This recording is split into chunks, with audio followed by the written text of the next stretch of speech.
All right, welcome back to the lunch table. Quarantine edition. This is like the first interview I've done in like a month or something, man. Super excited for this next my next set of guests. Uptown Boyband. What's up, y'all? What's good? What's going on, guys? Uptown Yo, Boyband. is it like weird because this is the first time I'm doing like an interview over like this kind of format? Have you guys been doing this type of thing? Don't worry, today's our first too. This the first time? We literally had one an hour ago. Yeah. Okay. So today's our first. So then basically I'm the virgin in this situation. Y'all already popped your cherries. Yes, you are. We're popping your cherry right now. Yeah. Yo, so we got Rock Lee. Just so everybody knows, Rock Lee. Say what's up to the people. Sir, what's going on? I'm Rock Lee, the pretty boy, Uptown Boyband. Let's get it. We got Justin Trash. I'm Justin Trash, the bad boy of Uptown Boyband. Okay. And we also got Joe Rascal, man. Yeah, I'm Joe Rascal, the lover boy, troublemaker of the group. It's kind of cool because then, I noticed in, boy bands in particular, they always have like this dynamic where every single person is different. Now, I got to ask you guys because I've heard in Korea, they basically like really chisel their boy band so that everybody is purposely different. So were you guys like that, or were you guys just naturally yourselves and then came together? Well, we basically how our name's Uptown Boyband. We're like straight up just telling you we're Uptown Boyband. Mm-hmm. So we decided to give us ourselves the titles that we thought that other people would label us as. And I guess like our personalities do match our roles. Yeah. Do you feel like because you guys are Korean Canadian, right? Yeah. So do you guys feel like that you have to fall in that boy band category in order to be accepted in Korea, even just a little bit? Not necessarily. I think basically like Korean boy bands come out like they come out very subtle. Like they're like, oh, I'm who, and we kind of are a boy band, but we're just like, yo, we're a boy band. I'm the fucking pretty boy, like, you know what I'm saying? Like, hey, and I feel like that's the whole character of our group, which is like we're just telling you what it is. It's our take on a Korean boy band. You know what I mean? Mm-hmm. So then this is our bootleg version. Well, you guys kind of remind me of have you guys heard of Brockhampton? Yeah. Brockhampton, they consider themselves to be a boy band, but then traditionally, they're not like in sync or anything like that, and neither are you guys. So what really makes the factors of like being a boy band? Just being boys and in a band. I'm kidding. Yeah. We're kids at heart. No. You know what it is? The music that we do, there's no specific genre for it.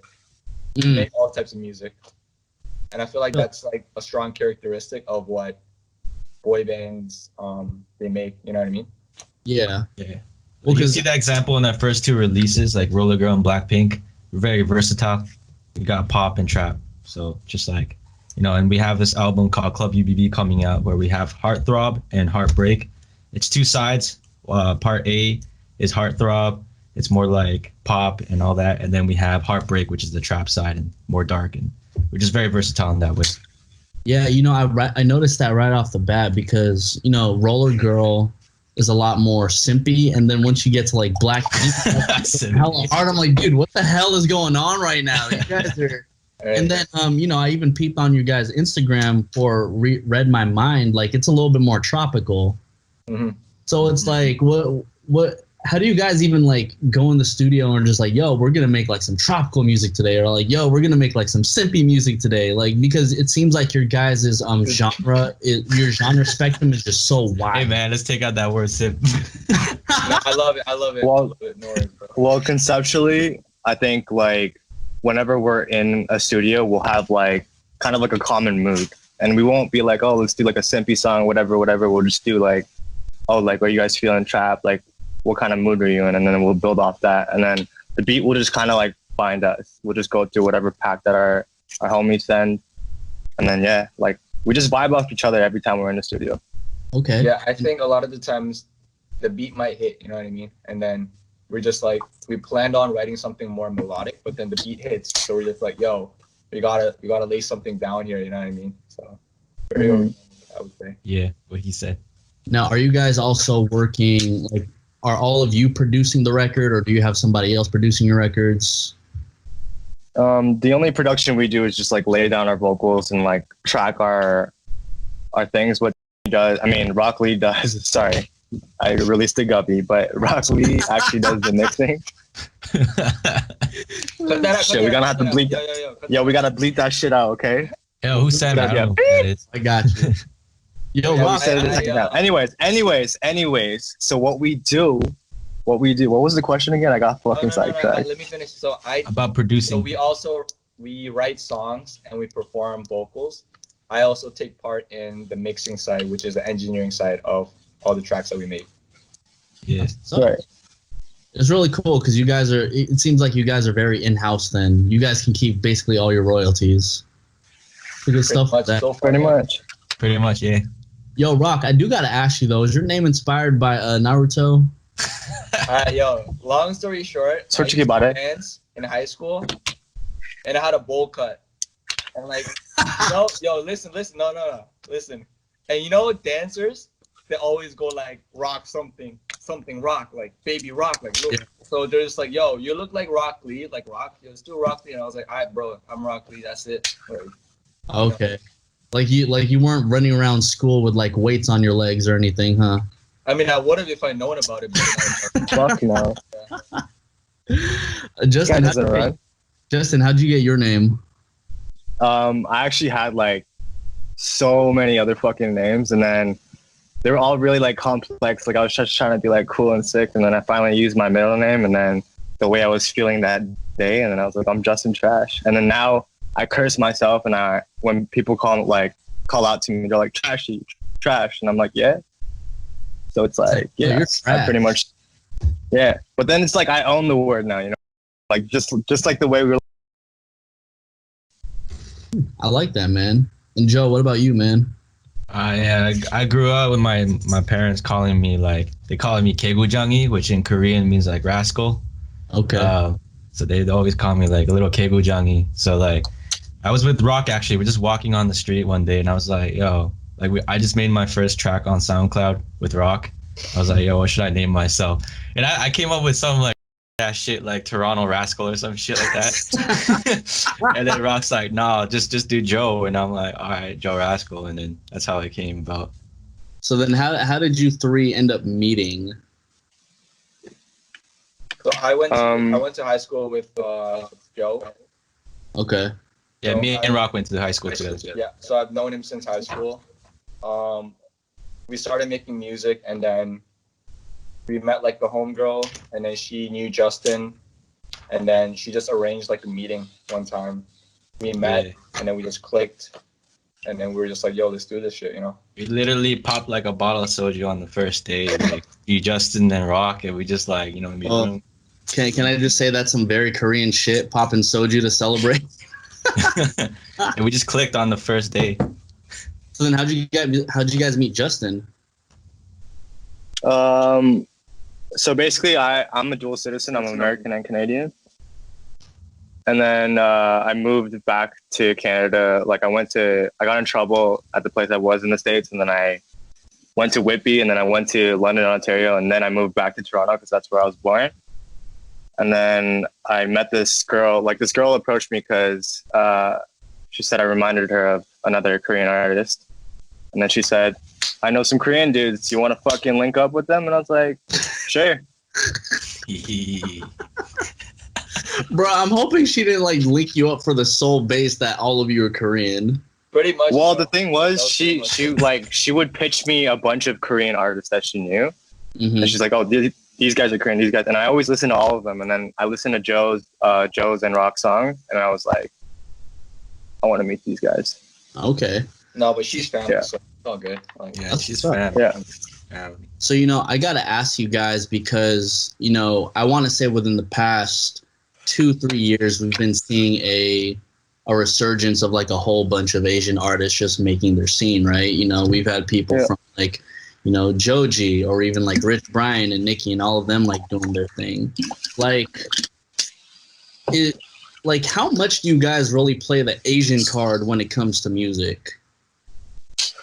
Since we're Asian, we play the card all the time. Mm.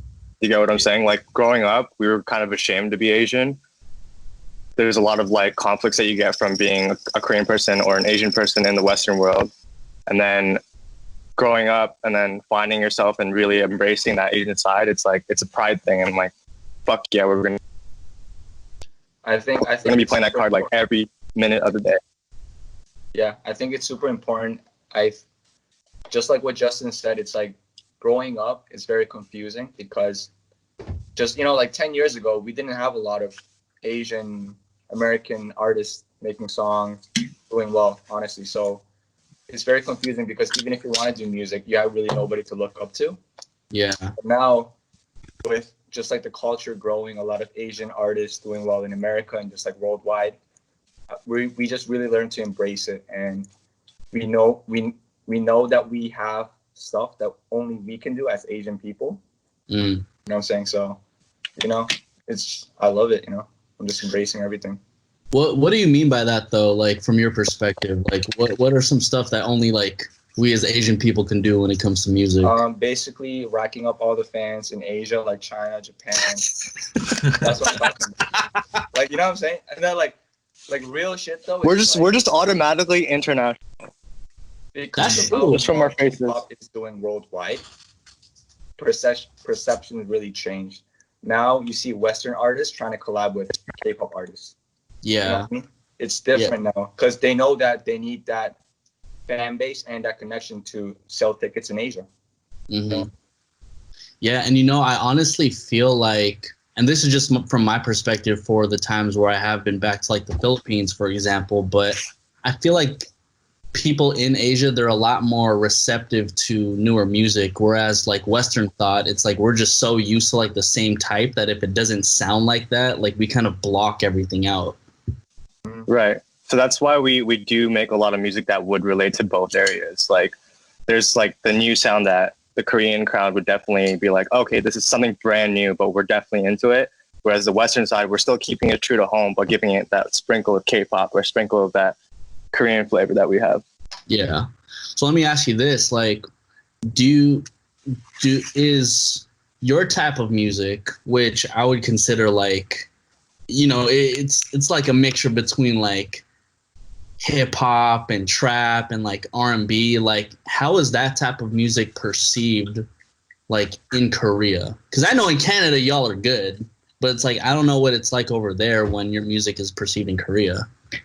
I'm telling you right now, the trap scene and all that underground sound that you hear in the Western world, it's brewing and it's becoming like this own entity and monster in Korea. Like we know a lot of homies that are out there that are doing super successful, and they're like, this one kid, shout out like uneducated kid, he's like pretty much the fucking Lil Pump of Korea, you know what I mean? Like people are very receptive to the Western music. They love seeing that, and that's why a lot of artists do, like a lot of Korean trap artists do take a lot of notes from Western trap artists. Okay. Justin, I do gotta ask you though, like I did find a video of you and you kind of call yourself the anti-K-pop star. Right. So basically, you see how I look right now? I look like a K-pop star if you take out my tattoos, right? This is not like a traditional K-pop star look. But when I go out there, it's like hero versus anti-hero. Do you get what I'm saying? Yeah. I get you. But there's nothing against K-pop. Yeah, we're not going against. No, I love K-pop. Yeah, we love K-pop, man. I watch that shit every day. Antenna, he asked me. I'll answer this. It's cool. Don't worry. We're not going against K-pop. This is like, it's just like my aesthetic itself. It's like, it's frowned upon in Korea. You know what I mean? Yeah. But like in the Western world, they'll look at me and they're like, he does kind of look like a K-pop star, but he also looks evil. You know what I mean? So that's where that comes from. I hear you. Yo, did Blackpink ever tap in with you guys since releasing the song?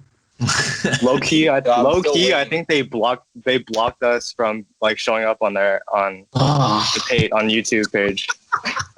Yeah. Bro, because I was about to say, if you guys can somehow finesse a remix from Blackpink on your song Blackpink, that would be crazy. No, shout out to the fucking Blackpink army though. Like a lot of them are showing us love. A lot of them don't like us, but it's okay. We love you no matter what. But yeah. Okay. So, Read My Mind, it's basically out this week, but when do you guys plan on dropping your project? Joe, I remember you saying that you guys actually had a project name already. Yeah, project name is Club UBB. Pretty much stands for Club Uptown Boyband. Yeah, we have like the 2 sounds on it, Heartbreak, Heartthrob. Read My Mind is part of it as well, but we're releasing that tomorrow, so you guys can check it out. When we're releasing the project, Justin, you have any words on that? It's to be announced. Coming soon. Okay. TBA. TBA, baby. Hopefully. We got a lot of fucking music coming out for everybody though.